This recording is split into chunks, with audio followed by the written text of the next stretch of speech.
She's sometimes sad, she's sometimes happy. She's doing things to make her life less crappy. Trying a treatment that's new on the scene. Let's sit back and talk about ketamine.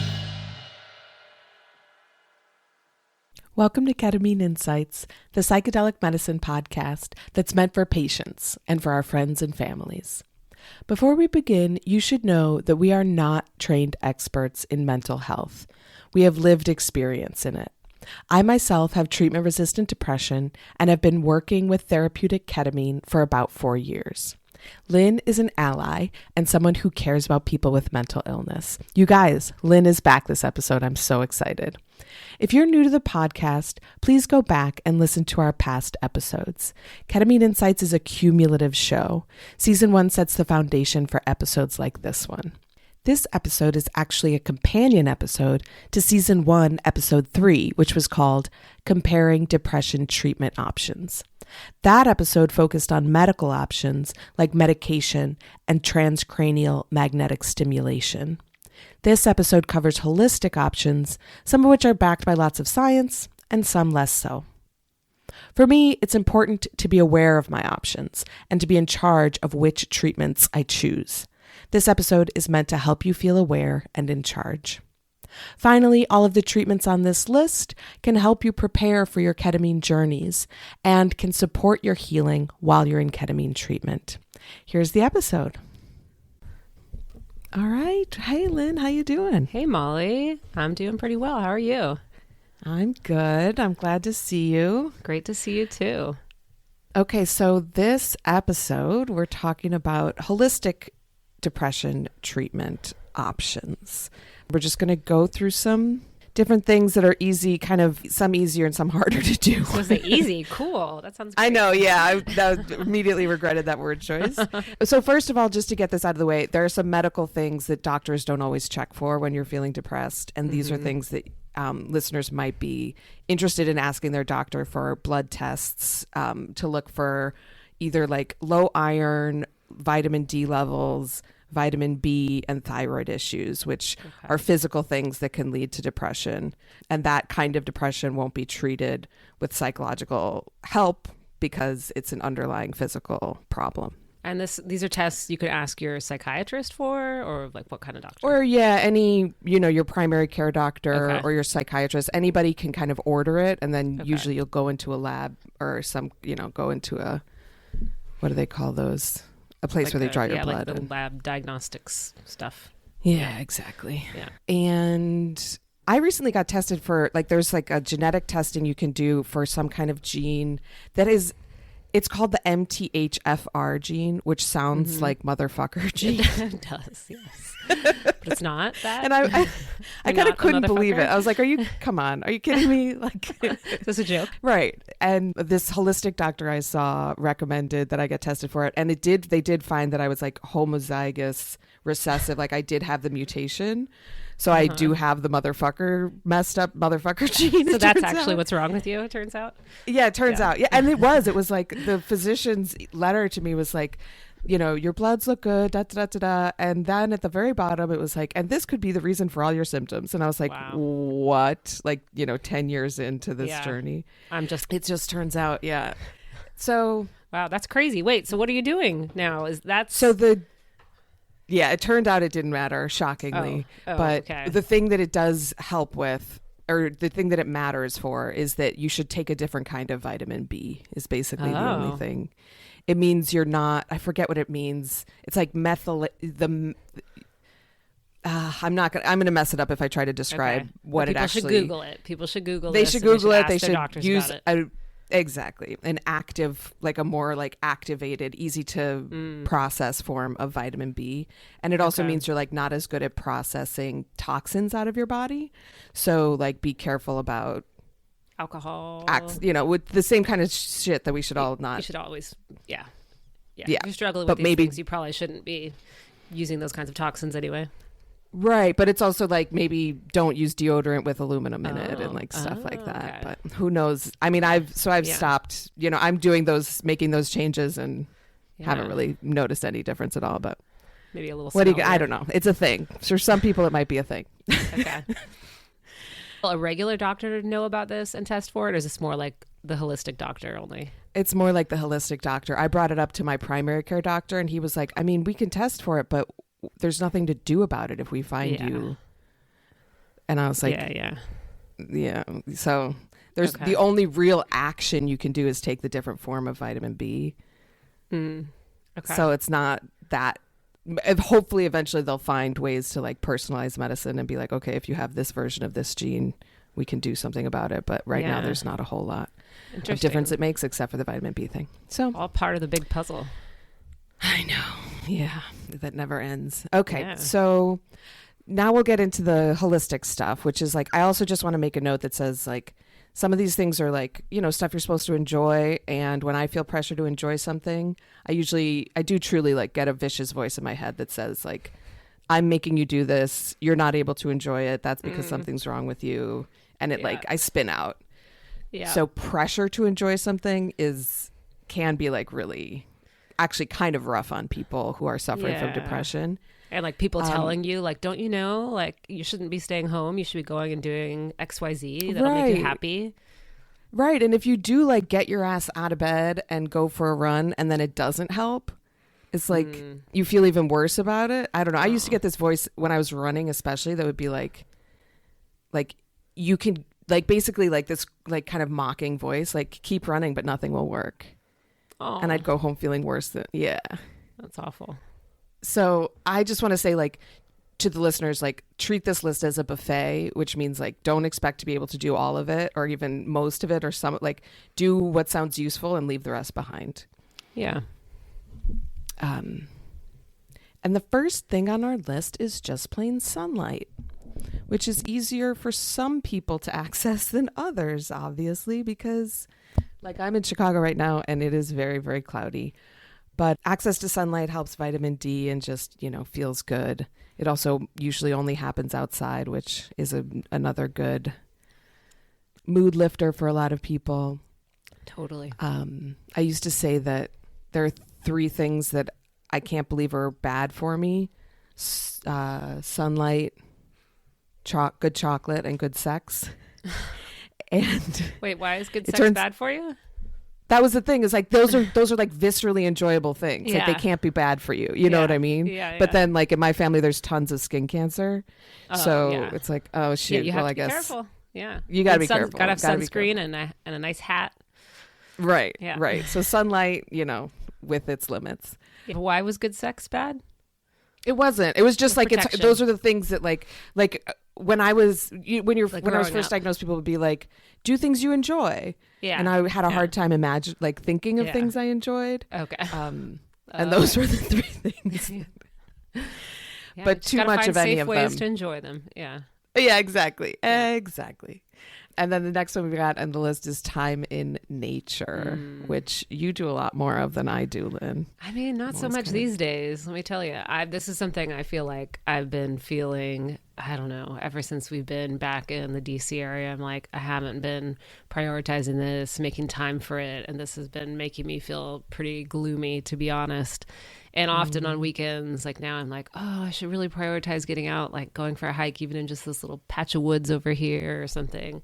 And I know I'll feel better, but I'm like, oh, but I could also just like take a nap on the couch if I get this window, or I could just, you know, maybe I could do some work real quick or something. And I'm like not prioritizing it. And then I get into this vicious cycle of not doing it and then feeling down about it, you know?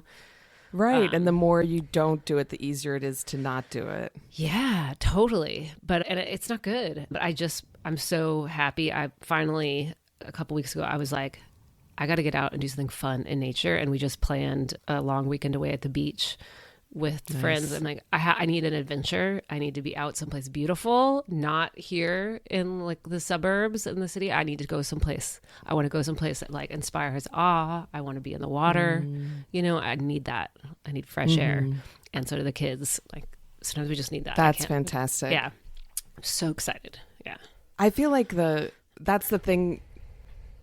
Like a walk in the park is great, but especially if you can get out to something that like you said inspires awe. Yeah. Like they compare it to psychedelic journeys. Like especially psilocybin, like it can make you feel small in the world in a good way and interconnected with things and just like inspired. Totally. Yeah, no, something I read once was like, or heard once, I don't remember, was like, you should always try to feel a little bit of wonder or awe each day, or at least each week if you can, you know. And I'm always thinking about that, like, how can I find, even I'm like taking the dog for a walk, you know, and look at a flower. I feel like in the winter it was a little harder, especially around here. Yeah. But now with spring, like seeing like the bees landing on some beautiful flowers, or like just finding something that inspires a little bit of wonder, something different maybe we've never seen before. And you know, if you live someplace maybe where there's more, that's more scenic, more beautiful, or you're seeing mountains, or you're on the water, it's a little bit easier. I don't feel that as often, and I'm like, I gotta get out someplace where I'm like, yeah, that's more awe-inspiring, you know. It's very like, it's important. It's also, I think we talked about this on an episode last season too, of like, a little toddler kind of acts like someone who's on hallucinogens. Yeah. Like the way they walk through the world is like, oh my God. Yeah. Everything is just like, oh, wow. Yeah. Everything is just like, yeah, everything is awe inspiring. Like the first time you've seen it, oh my gosh. Yes. Yeah. It's so like exciting. You can just stare at a leaf. Yeah. And we need more of that in our lives. Yeah. But totally. Spring kind of feels like that. Like walking around the neighborhood now, I'm kind of like, I want to look like, oh, this tree looks different today. And like looking at the leaves, looking at the flowers. It's kind of exciting. I'm trying to embrace that as much as possible. That's great. Yeah. I think it does. Like, I think it does really help. And it can be kind of a personal, just like a nice thing you do for yourself. You don't need you don't need money. You don't need, you know. Yeah. And kind of, for the winter months maybe, or for people in cloudier environments, I used to use a happy light. That's smart. Which is like this like rectangular full spectrum light that you're supposed to put it like a little bit above your head and shine down on you like sunlight for like whatever it is, half an hour, an hour a day. And I did it like, you know, like so many things I did when I was first diagnosed with depression. I did it like diligently and like, okay. And I set it up and I would turn it on for whatever, 45 minutes a day. And I didn't find that it helped at all. But I think a lot of people with seasonal affective disorder, or seasonal, whatever that is, sad, get a lot of relief from using a happy light. Like just. Yeah, I've heard that. That's helpful. Yeah. It just helps with vitamin D and helps you kind of feel like day happened. Yeah. You know? Yeah. I know I felt pretty bummed out when the days that I telework, like work from home, and I have this window in front of me, you know, and in the winter I would at least see like some sunlight. But on the 3 days of work, like throughout the winter, on the 3 days of work that I would go into the office throughout the winter, I would basically leave home in the dark, go like and get on the metro and go into the building when it was pretty dark. And then I would leave the office and I'm inside the like, you know, the like internal giant building where it's dark. I'd often never leave the building, and then I would go home when it's dark, and I would never go outside because I'm like all crazy and like in my head and in my job during the day. I like forget to go outside and walk around or something, and then I leave and it's dark and I literally would not see the daylight, and that was not good for my mental health or like physical well-being either. Yeah, I feel like that affected me, and I was like, I am stuck in a dark place in this dark winter. It was not good. Right. Yeah. I've worked in that building, as you know. Yes, you know. I know. You know what it's like. Yeah, when it's just dark. You're just under fluorescent lights. It's the only light under you fluorescent see. lights, and you can walk for like 5 minutes before you find a window or a bathroom. Yeah. I know. It was pretty horrible. Yeah, and then when I go home and be like, it's dark again. This is sad. Yeah. That's not healthy. I know. I should have been getting out, or maybe gotten a little sad lamp in my happy lamp. You know what I mean? Happy lamp in my should have like turned off my office lights and put up the happy lamp. But yeah. It's rough in the winter sometimes. It's rough in the winter, especially in the, the farther north you get. I have a friend in Minneapolis, and I'm just like, I don't know how you do it. Yeah. Okay. So the next one on our list after the happy light is mindfulness and meditation. Mm-hmm. There's a special class that you can take too that's like kind of the gold standard of researched mindfulness interventions, if you will, that's called mindfulness-based stress reduction, MBSR. And it's like an 8-week class, 2 or 3 hours a week. And you're also supposed to meditate at home for an hour every day during the class. So it's like a huge commitment, but it was originally, what is it? It was originally developed for chronic pain patients. Oh, And I didn't know that. it turns out a lot of people with chronic pain, like there's a very close relationship. Chronic pain, for obvious reasons, can cause depression, but it is not as well understood, but it's very true that depression can also cause chronic pain. Oh, interesting. So they found that MBSR is very helpful with depression also. And it's basically just like a mindfulness, what do you call it? Like boot camp. Yeah. So my husband actually did this in 2018. I don't know if I told you really? that before. Yeah, he did it when we were in DC after we had gone through just a really tough time. And he had, dabbled in meditation, and he just decided to do this and committed to it. And I think it was super good for him. And he, even though I think I had been more into meditation and mindfulness up until then, he's the one who is like, since doing this course, he's been like he's been more steady and committed to his meditation, like meditating almost every day since doing this. That was back in 2018. I mean, now he meditates pretty much every day. I mean, it's been off and on at times, but he's quite committed, and I think it helps. I mean, we're both on our own journeys with mindfulness, but I think this course helped him a lot. And, I think it was definitely good. And we have friends also who are doctors that did the course when they were, I think, during their residency. It's kind of a way of like sort of helping with coping with stress, bringing mindfulness into it. And I know that they are really committed to mindfulness practice still, like, many years later. Yeah, I think like the course helps, like it immerses you so much that you can actually see a difference. Yeah. And that helps you stick with it once the course is over. Yeah, that's what it seems like. I know part of me wants to do it at some point also, because I've never really done a course. I've never really done training. I've just done like some guided meditations and things on my own. So it does sound kind of amazing. I don't know if I've ever told you this before, but the first meditation I ever went to was because of you. Oh, that one time in DC? Exactly. We went together. Yeah. That was awesome. And I have to thank you for that, because I don't think like, I was kind of like a, what's the word? I don't know, just like crabby, anti-woo-woo person. And that's funny. And we went together, and I found it was really great. It was like opened that door for me. Yeah. Oh, I'm so glad. That was really cool. And then there's also like a little subset of mindfulness that people talk about a lot with depression, which is called mindful self-compassion, which I think is something worth looking into for a lot of people who are depressed and do have that negative voice that's really loud. Kristen Neff, I think, wrote a couple books about it. And there's a guy whose name I can't remember who also wrote a book about it. His book, I read it years ago, finished the last page and opened it to the first page and started reading it again. Wow. Yeah, I really found it helpful. And the last thing I'll say about mindfulness is just that having a little bit of a mindfulness practice can really help, like when you're actually going through psychedelic journeys, when it comes to like relinquishing control and just like accepting, kind of like letting the medicine guide you.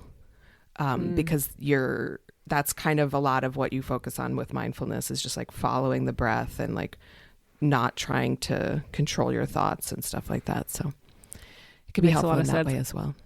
I would say like, having a mindfulness practice helps with surrendering control in so many aspects of your life, right? It makes a lot of sense during the psychedelic journey, but also in so many hard points of your life, like being able to just find yourself with your breath and surrendering control. It's amazing. So definitely recommend that for so many difficult things.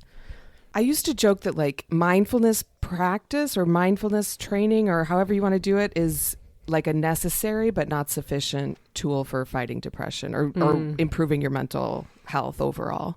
Like for a long time, I don't feel so strongly about it anymore, but I used to really feel that like you can't really get much better without first learning how to notice what's going on in your body and your mind. And that's what mindfulness like is all about, is just noticing. Yeah, it's a great way to put it. So mindfulness is great, even though it can be very scary when you have a difficult mind to sit down and just spend time with it. Yeah. Because mindfulness is all about not turning away from it also, just being there, accepting it and seeing it and being with it. That I'm sure that is really scary. Oof. Yeah. Okay, along the lines, like similar to mindfulness in a lot of cases is hypnosis, which I've only tried once.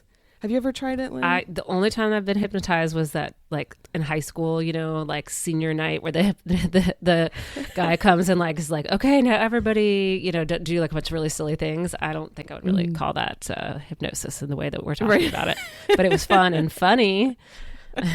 He made us, I don't know, like all fall asleep and then get up and act like Smurfs or something. I don't know. Wow. Yeah. That's hilarious. Yeah. Yeah. The therapists who are trained in hypnosis are always like, that's the first thing they say is like, it's not like that. You're like, okay. I mean, that's most people's experience with hypnosis, but whatever you say. I don't know. A lot of people use it to help them get to sleep, that kind of thing. I went to a therapist trained in hypnosis, and one of the things that's cool about it is like they'll like run you through a couple sessions and they'll record them, and then you can just take them home and listen to them again. And a lot of them are just like calming exercises. Yeah. And so you can, take a moment, take 5 minutes and like listen to your hypnosis recording and just, so kind of along the same lines as something called breath work, which honestly, I don't know what it is. I don't know what breath work is. It's like people talk about it along with psychedelics very often, because if you do it actively or like you can inspire psychedelic experience, like you can inspire spiritual journeys. I think I know what this, I think this is like similar to the breath work kind of experience that I had with the shaman once that I told you about, that which is like for a whole nother episode sometime. And if people listen to the We Can Do Hard Things podcast, there's an interesting conversation about breath work inspiring like psychedelic type journeys. We could link to it in the show notes, but there's really good where they have like these interesting journeys with Andrea Gibson. They talk about it. Oh, okay, cool. Yeah. People who know how to do it really swear by it. They love it. I mean, I had powerful experiences. So very powerful. I never would have had any idea that could happen, but it's amazing. Yeah, no medicines needed. Wild. Wow. Yeah. So cool. And I guess like it comes with training, or like you need like a guide or someone to show you someone to guide you through it. Absolutely. So that's a whole nother category that hopefully we'll be able to explore deeper in a later episode or whatever, but something to look into. And then there's gratitude journaling / pride journaling, which we've talked about a little bit before. And I've been doing, thanks to you. You've inspired me with the gratitude / pride. Yes. And I also told my therapist several months ago how, as she was talking to me about gratitude journaling, I said, well, I have a friend who encouraged me to also do pride journaling, things I'm proud of. And she was like, oh, I never heard of that, but that's a really good idea. I love that. Aww, I was like, I think that's so too. Cool. Yeah. Yeah, it's kind of like, it reminds me of the MBSR, the mindfulness-based stress reduction we were just talking about, where it's like gratitude journaling has been studied and found effective, but they haven't compared it, that I know of, to something like pride journaling. Yeah. And like mindfulness-based stress reduction, the class has been studied, but they haven't compared it to 10-week classes or classes that, like they haven't really changed it and compared it to each other. So I think like there can be improvements made probably to all of these things if we were able to like have the research money to study them more thoroughly. But I love the idea of like sitting down every day and focusing on either gratitude or pride. Personally, I think pride is helpful for women in particular, and just all kinds of people. Like something you're proud of for the day is it's a nice way to stop seeing yourself as like out of control. Yeah. It's a nice way to take credit for things. Yeah. The next one is called TRE, trauma releasing exercises. And this is something you can get videos about on YouTube. There are some practitioners that you can also kind of hire to show you how to do it. Past trauma is often the cause for depression. And as we are learning, trauma is held in the body. And so the idea with these exercises is that basically just tires out a large muscle system, usually like your hips to your knees. Like you do like a series of exercises. So you do like wall sits, and you do a couple other exercises like that. And then you lay on the floor with your feet flat on the floor and your knees up in the air, and you start to tremor. And like it's happened, like I've done it, and it's really kind of cool. Like your body starts to shake a little bit uncontrollably, and like you could stop it if you wanted to, but you're not making it happen, if that makes sense. Like you're not telling your legs to shake, but they're shaking. Are you thinking about the trauma or something, or how is it? Is there not necessarily? Yeah. You're just kind of like, you go through the exercises and then you kind of relax. You try to just relax. And the idea is that it's a way for your body to like shake it off. Yeah. I've heard about this shaking as like a trauma release thing. I've just recently, because I follow Andrea Gibson, and I'm obsessed with Andrea Gibson now on social media, and heard them talking about like this as like something that animals do, in a way that they're able to like just like process any kind of like intense, like being chased by a predator or something, any kind of intense thing, so that it doesn't end up being like becoming stored as trauma in the body. It's like immediately after some sort of intense fear, they shake the body, and I'm like, and they like process it immediately, and then it doesn't get stored as trauma. I'm like, that's amazing. Yeah. So like we need to shake our bodies after something really scary happens, like, you know, but then like there's this idea of also then the shaking, if you have trauma stored in the body, trying to like shaking it out. But I haven't heard how you can actually do it as an exercise like this that you're explaining. But that's really cool. Yeah, it's really cool. It's like, and it's accessible to everybody. You can just search it on YouTube, and they'll run you through the exercises. And then I had a lovely woman here in Chicago come to my apartment and show me how to do it. And she was just like, she also does like trauma-informed yoga instruction and all this stuff. And she just like, I found it really, really helpful and calming. And afterwards, honestly, to be truly honest with you, the way it felt after tremoring was like a little bit the way you feel after an orgasm. Like it just, it just felt like very like a little floaty, very peaceful. Yeah. Like it was a very nice, like I'm always treasuring those treatments, so-called treatments or exercises, whatever that help you. Like I always treasure the ones that don't hurt in the meantime. Yeah. You know what I mean? Yeah. Like they're not difficult to get through. They're just nice the whole time. Yeah. Because some things are like, it's going to really hurt. Like an intense therapy session or something. It's going to be like really, really, really hard. Like it was a lot of work. But this is like, it feels good. That's amazing. It feels good the whole time. Yeah. That's awesome. Yeah. Yeah. All right. Sounds like a winner. Those because, right? Some of the ones that like hurt in the meantime don't work. Yeah. And now you've just been through some bullshit and it didn't help, you know? And of course you have to do that stuff. Like some of it is necessary, but I just always, because I've done so many of those that didn't work and just hurt, it is really nice to find one that just feels good the whole time. It just feels amazing. Like self-care. Yeah. All right. Check this one out, people. Trauma releasing exercises. Yeah. Cool. And then the next one also would be fun, just fun. Drumming, dancing, singing with other people is particularly good for trauma. Anybody who's, I think, read The Body Keeps the Score, they talk about this. Kind of getting in rhythm with other people is very therapeutic.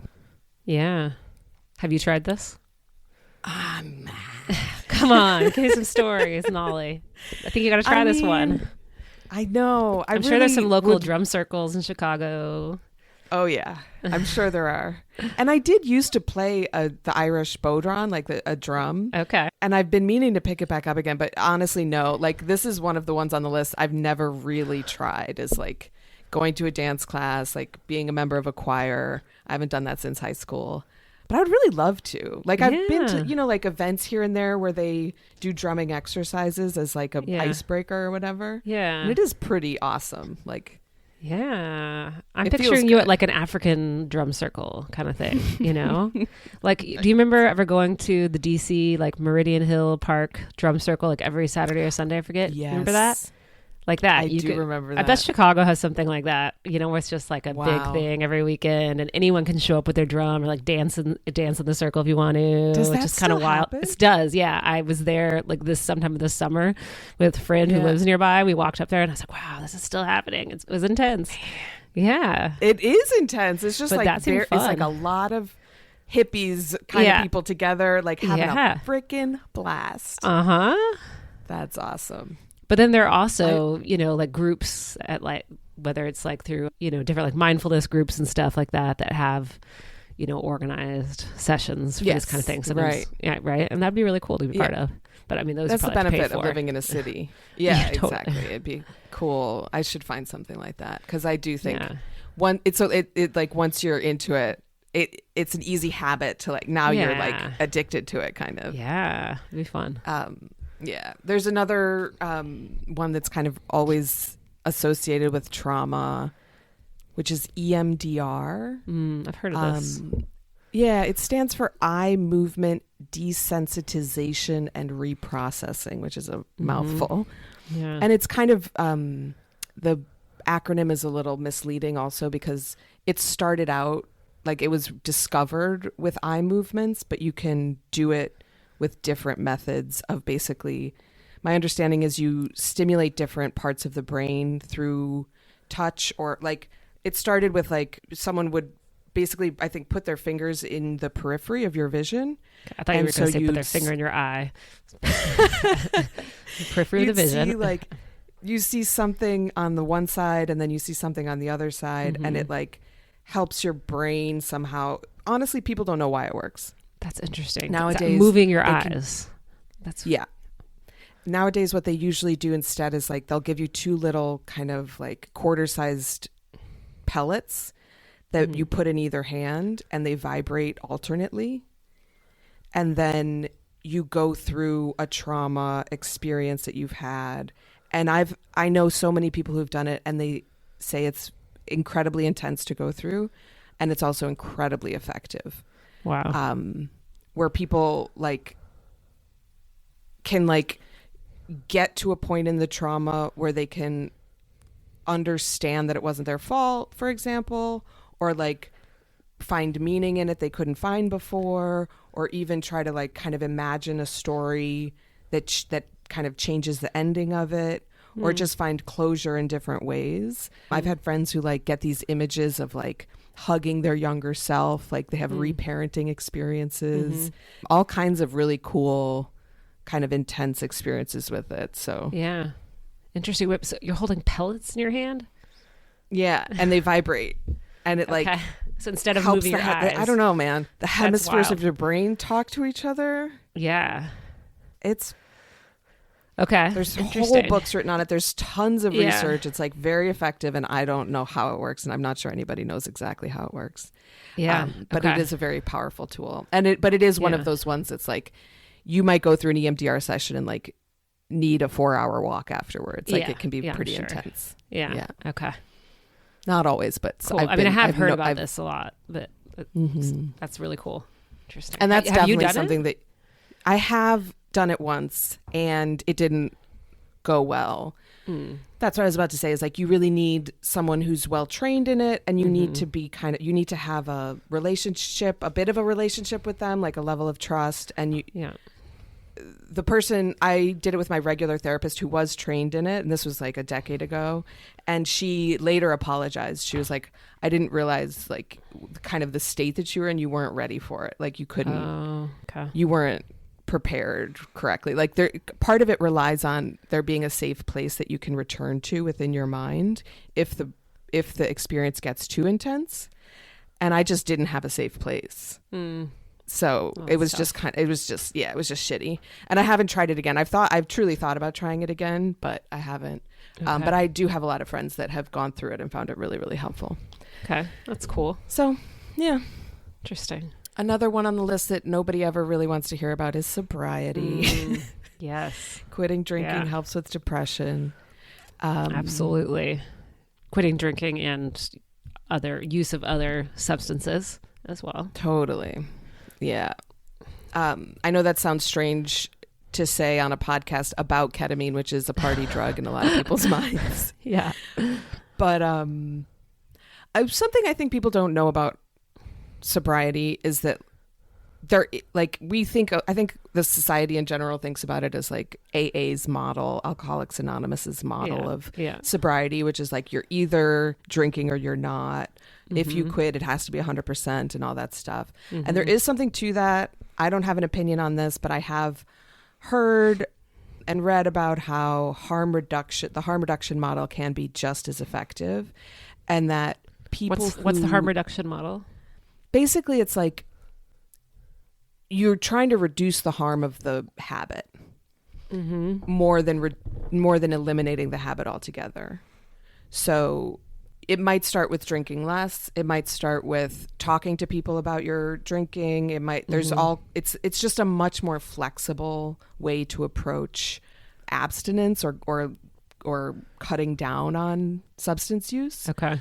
And it counts cutting down as progress. Okay. Whereas AA is really like you quit and the next day you never have a drink ever again in your life. Yeah. Kind of thing.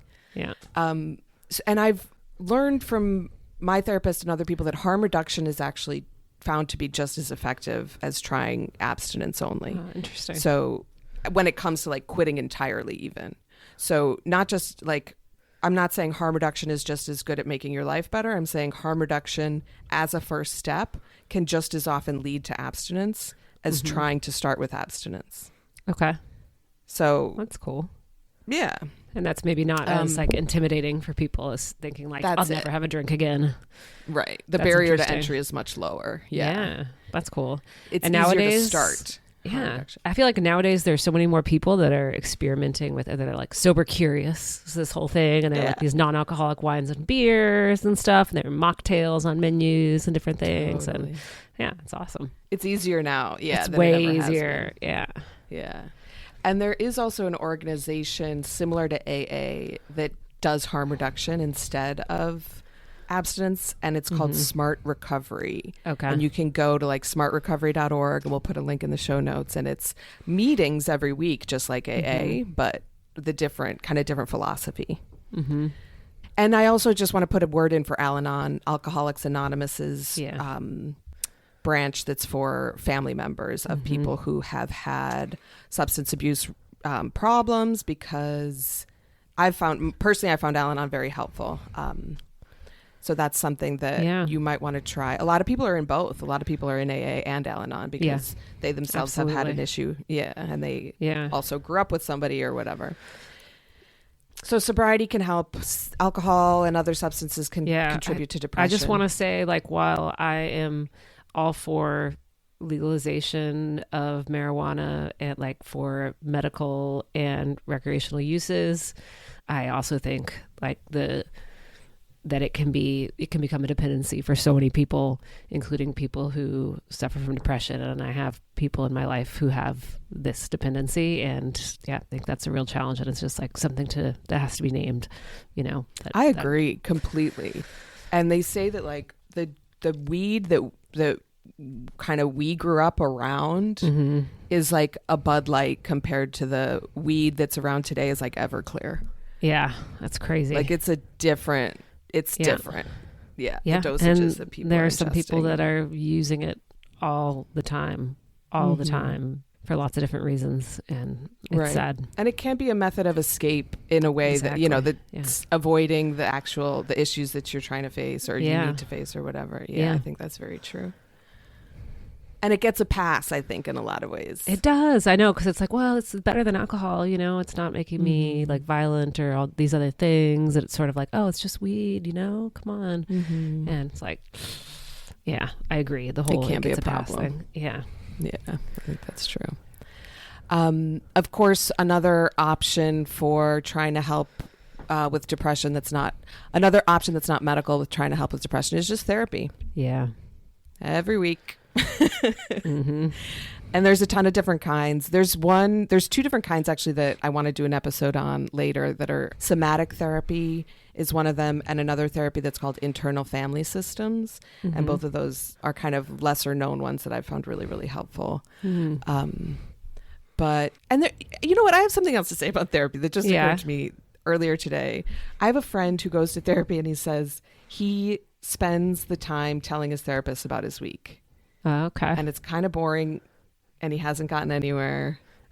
And I'm like, yeah, because you're not delving, right? Yeah. Like, and how, so I was thinking, like, if you've ever written a journal and your journal is like, this is what happened to me today.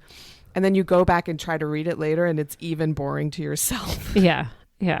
Then like your journal is not, it's fine to keep a journal that way, but you're not really getting, you know, if you were writing a book, no one would want to read it. Yeah. And I feel like you need to like think about your therapy in the same way. Like if you're just listing the chronology of your life, it's not going to even be interesting to you. You're not going to get anywhere. You're not like, you have to talk about your feelings. Yeah. What's the point? Right. That's really funny. And that's hard. Like it's especially hard for men. I'm not trying to say that it's an easy thing, but he's probably like, what am I supposed to be doing? Isn't this it? I'm supposed to be talking, right? Talk about my life. Yeah. Thought I was doing it. Right. Yeah. And I think it can be hard for a lot of therapists to dig in and get you to start. Yeah. Yeah. Another therapy is just community. Just plain old having friends, having a support network, feeling a part of something. Yeah. Is a very important tool. People don't think about it that way. And it's kind of shitty to think about it as like a tool. I don't know. There's something a little bit like transactional about that. Yeah. Yeah. But the fact of the matter is that like community has been found to be very, very important for mental health. Yeah. And this Whether is a you're big one depressed or because we know that in America we're in a loneliness epidemic, right? Isn't that what the Surgeon General is calling it? It's like we're, you know, Americans are lonelier than ever before, more isolated. So it's scary. Like we got to get out there and form communities, you know, some way, find your people. If you don't have them, totally. It's scary. You've got to have support. And you have to, I think people nowadays, like it won't happen naturally given our society. For most people or for a lot of people, it doesn't happen naturally. And so you have to get weird and find ways. Yeah, that's right. You know, like I found memoir writing classes to be a really good way. Like I've got several friends now that I keep up with individually. Yeah. Because we were in a memoir writing class together and like, that's cool. Like weird ways to reach out to and put effort into it because it is important. Yeah. My brother-in-law who lives in Texas is like super isolated and not a very social person. And he like his only real community is his knitting and crocheting group at the library that he goes to once a week. And he's like obsessed. Awesome. And it's like a bunch of older ladies, you know, but that's like his community. It's Love it. Kind of awesome. You know, it's like everybody finds their community somewhere. Right. Yes. Yeah. I didn't go because this is how life is sometimes, but I signed up for a class that was like water aerobics at like 10 a.m. on a Wednesday. Nice. And that was my fantasy, was like the same thing as like just having a bunch of old lady friends. Be so cool. You know, these intergenerational friendships are really important. It would actually it's be really really cool. True. Yeah, that's very true. Yeah. There was something else I was going to say about community, but now I can't remember. But anyway, yeah, it's very important for mental health. Oh, that was it. AI, like people are saying like AI is going to solve the loneliness epidemic. And it seems so insane to me. That's disturbing. Like you'll just talk to like ChatGPT or whatever the other AI bots are. Like, hey, how's it going today? You know, like that'll be your new friend. One lonely person plus another lonely person can equal a friendship. Why do we have to get like if there's an epidemic of loneliness, that means there's a bunch of us who could use help from each other, not from a computer. Like it seems so absurd. It's disturbing. Yeah. Okay, so moving on. There's exercise, especially in a group, can be really helpful. Any movement at all, but like whatever you enjoy, walking, twisting, stretching. They say like the best exercise is the one that you actually do. Yeah. So focus on finding something that you don't loathe, whether it's dancing or weightlifting or whatever. I found Qigong to be really fun lately. And there's like, what's Qigong? It sounds to me like the game on your computer where you move the tiles. It's like it's a lot like shaking it off, really. Okay. Like there's a lot of like twisting, like you're standing for most of it, and there's stretching, but there's also kind of like waking your body up, like you kind of like hit different parts of your body lightly and like swing around, and it's very like invigorating. It's not super intense, like you're not going to like necessarily build a bunch of muscle mass, but it's good for like waking yourself up and starting your day and waking up the chi. Okay. Interesting. Cool. Now I love that you say exercise, especially in a group, which gets back to this community point. I mean, I've definitely found like I haven't since we moved back to the States in August, I have not been exercising as much, which is like not good for my physical and mental health. And you get stuck in a vicious cycle of like when you aren't exercising, then you just don't, you know, and when you do, then you're in like the virtuous cycle. And I was previously exercising more and had a group of friends that I was like getting out and biking and running with. And it's so good when you have those friends, when you have the group, you know, and you're on like a group text where you're like, oh, let's get out, you know, like early in the morning or on the weekend, and you're going and you're having fun. And then that's also like how you socialize. And it's like so much of my social world and my friendships previously were revolving around exercise, like outdoor adventures. And it was amazing. And that's what brought me so much happiness, you know, community and just like feeling good physically and mentally because I was getting out. And now I'm like, I don't have that. I'm like, you know, trying to figure out my routine. Do it by yourself. Yeah. I'm like, I don't really want to go on a run by myself around like the neighborhood. And so I've tried looking up, there's like a Facebook group of like moms in the like surrounding neighborhoods here who run together, have like some early morning runs. And I'm like, yeah, maybe I'll join them one day. And that'd be fun to, you know, like meet up with other women that want to run around. So I'm trying to figure, you know, and there's like a mountain biking group for the area. Like maybe I'll meet up with them for a group ride. So there's like ways to online, like meet up with people that want to go. Cause I don't really know anyone that necessarily, and maybe I'll meet up with a friend and run someday, but I'm trying to find ways to, I haven't actually acted on any of this, but I'm trying to strategize, you know. Make it happen. That's the first step. Yeah. Because I know that's what'll get me to do it is if I have like a group, and because that's what makes it fun and not just like a chore, you know. Completely. Right. And that's how you build the habit, and then you keep the habit. Yeah, exactly. Yeah. Which probably leads us well into the next one, which is sleep hygiene. Yeah. Not that you do it in a group, but that like it's a habit thing, and it's a very difficult habit to implement. It is. I think you told me, what was that thing you told me about last summer, the summer before? Do you know what I'm talking about? It was like sleep procrastination. Oh yeah. Oh God. What is it? The Chinese thing. It's like the thing. What do they call it in China? Oh my God. Something sleep avoidance. Hilarious. I can't remember what because the way they actually say it is really funny. I'm going to have to look it up. Like the way it's translated into English is like sleep avoidance. Sleep.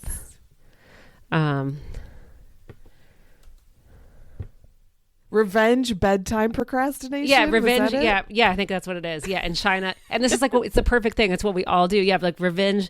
So in China, they call what we all do, all of us grown-ups.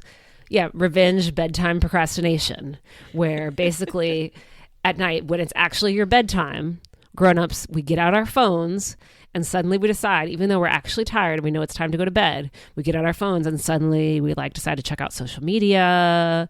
We decide to maybe like watch some like videos, some funny videos. Suddenly we're like, this is me time now. I dedicated my whole day to me being productive, maybe taking care of other people, maybe like getting my chores done, whatever, you know, and like, this is my me time. And suddenly maybe 2 hours have gone by and you're like, oh, it's midnight, it's whatever. And maybe you're eating some jelly beans, maybe you're having a drink, you know, making some nachos, who knows what you're doing, but you are definitely doing everything but practicing good sleep hygiene, right?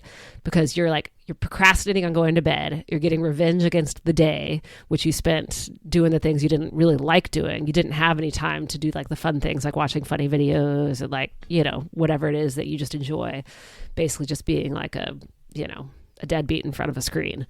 And, you know, part of us just wants to do that, act like a toddler and just sit staring at a screen and eating junk food. So yeah, the Chinese, like they hit the nail on the head with that one, bedtime revenge procrastination. And that is terrible sleep hygiene, but all of us kind of fall into that mode because of these like smartphones that we have. We just like turn into blobs. Right. It becomes this like righteous this moment where it's like, damn it, I worked hard all day. I deserve this. I'm going to watch another Netflix show. I'm gonna read another upsetting article about something. Or I'm just going to keep scrolling. Yes. Yeah. And that's like, so I don't know. New science is showing that sleep is like even more important to mental health than we ever thought before. And doing it enough is like, they're also showing that it can affect the efficacy of medicines. Oh, I didn't know that. Yeah. And like the time of day that you take a medication can affect the efficacy of it too. And your circadian rhythms and all this stuff. Like they're doing a lot of really interesting science around it now. Wow. So it's kind of intimidating. I know, right? It's like, and like you can have early onset dementia if you're like getting 6 hours or less sleep a day on average, all this stuff. I mean, it's a little scary. It is. There are some things that are easier to implement than others, like turning off your phone, keeping it in a different room. That can be difficult, but it is something to aim for. Another thing that's like kind of easy is like real darkness is helpful. Yeah. Which like people get blackout curtains, but you can also just wear a sleep mask. Yeah, that's what I do. Yeah. Me too. So all that stuff. Sleep hygiene is very important. There's only 2 more on our little list here. One of them is St. John's wort, which a lot of people find can be really helpful. Taking a St. John's wort pill can help with mild depression, but you do have to be careful with it because it does interfere with some medications. Okay. So if you're taking St. John's wort, you want to make sure to tell your doctor and tell your pharmacist or whatever and make sure that you're not interfering and making other medications not work. Okay.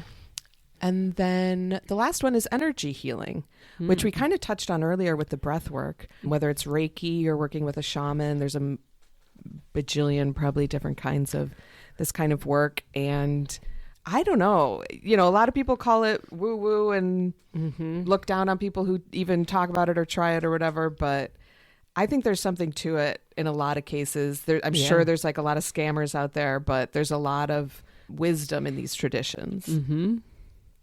And which ones have you tried? I tried a somatic experiencing session recently that I really want to tell you about, actually, Lynn. So we have to. So we're going to do another episode. Okay. Yeah, totally. Cool. Where I tell you how it went. It was really surprising to me. Like, cool.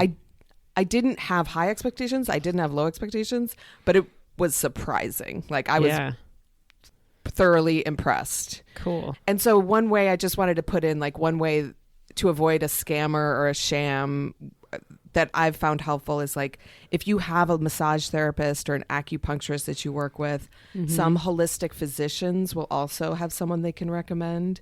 So like I personally have Googled like shaman in Chicago and not found good things. I bet. Not found anything helpful. But there are ways to find these folks more through word of mouth, I think. Yeah, that makes sense. Yeah, interesting. Cool. That'll be a fun conversation when we get into this a little more.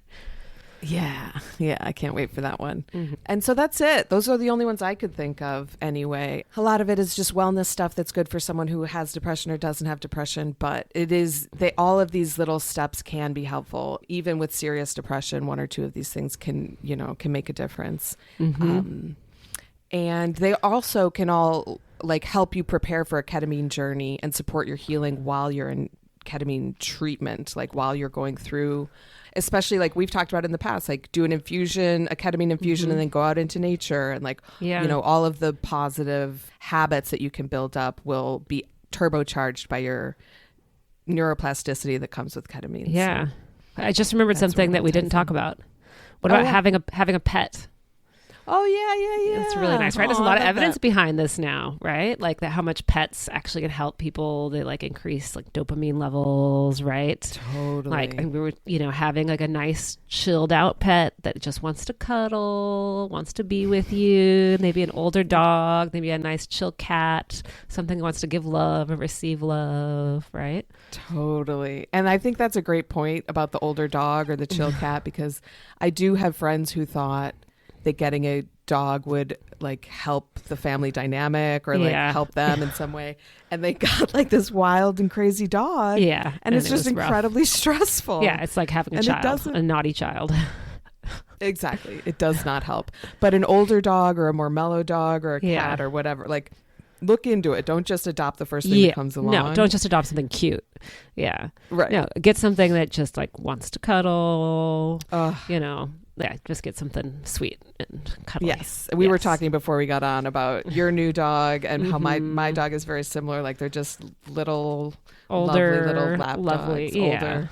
Yeah. And it just can bring a lot of joy, just having something that you can love on and that wants to love on you. Something to cuddle. Completely. You know. And it can also help you get outside and go for walks. Absolutely. I've been thinking the same thing. And like, community. you know what? I've been going for walks more often. Luckily, I don't have to take this dog out for like long walks and give it tons of exercise and throw a ball 100 times. But it's nice that I am getting out and walking around the neighborhood more often. And you know what? On the community note, I actually have been meeting neighbors. Like I hadn't met that many neighbors. Even in the heart of winter, I was getting out and I was meeting neighbors because you meet anyone who has dogs, you're meeting. You know, Totally. I've met like so many more neighbors since I had the dog. And that's been lovely because now I know more people because we're new here. So I'm enjoying that. And it's an icebreaker. Like you have It's something totally to an talk about. Oh, what's your icebreaker. dog's name? What's your dog's name? Yeah, exactly. Yeah. It's been nice. It's definitely been helpful. That's a great addition. I love that. Yeah, a nice pet can be truly a lifesaver. Definitely. Yeah, it's been wonderful. Yeah, actually, my sister-in-law who's struggled with depression said that her dog, she had a really Aussie Shepherd, like Border Collie mix, who was really smart. She said that dog like saved her life when she was going through some really tough struggles, and that it was just that was the kind of dog who's like almost like a therapy dog that could, you know, would be there with her when she was in really hard times, and was just an amazing dog and just really attuned with what she was going through. That's it. Sometimes some of these dogs, like they can tell when you need help. Yeah, and they'll come up and they'll help you out. Like they're intuitive, like you said. Yeah, and that's how this dog was. And so I think it can be pretty amazing. She's a very firm believer in just how important it is to have a pet. You know, and but she's also like no other dog will be like that dog was. I kind of feel that way about my current dog. I've had my dog for 10 years and it's she's doing great, knock on wood. And there won't be another dog like Bebop. Yeah. But I'm sweet. Enjoying her while she lasts, that's for sure. And she's doing great. Yeah. Well, thank you for that addition, Lynn. And I guess that's it. Thank you so much for podcasting with me. This was great. Yeah. And we'll have to do another episode very soon. All right. Yeah, it's good. Bye, everybody. Bye. Thank you all for listening. If you enjoyed this episode, please share it with a friend. Also, take a moment to rate and review it on your favorite podcast platform. Please take a moment and do that. It really helps us reach more people. You can also support us and get more Ketamine Insights content on Patreon and Substack. Check out our show notes for the links. We love to hear from you via email. We're at ketamineinsights@gmail.com. You can also find all of our episodes on YouTube and on our website, which is ketamineinsights.com. This podcast is produced by me, Molly Dunn, and our music is by Solid State Symphony. See you soon. In the meantime, remember to advocate for yourself and never ration your joy. She's sometimes sad, she's sometimes happy. She's doing things to make her life less crappy. Trying a treatment that's new on the scene. Let's sit back and talk about ketamine.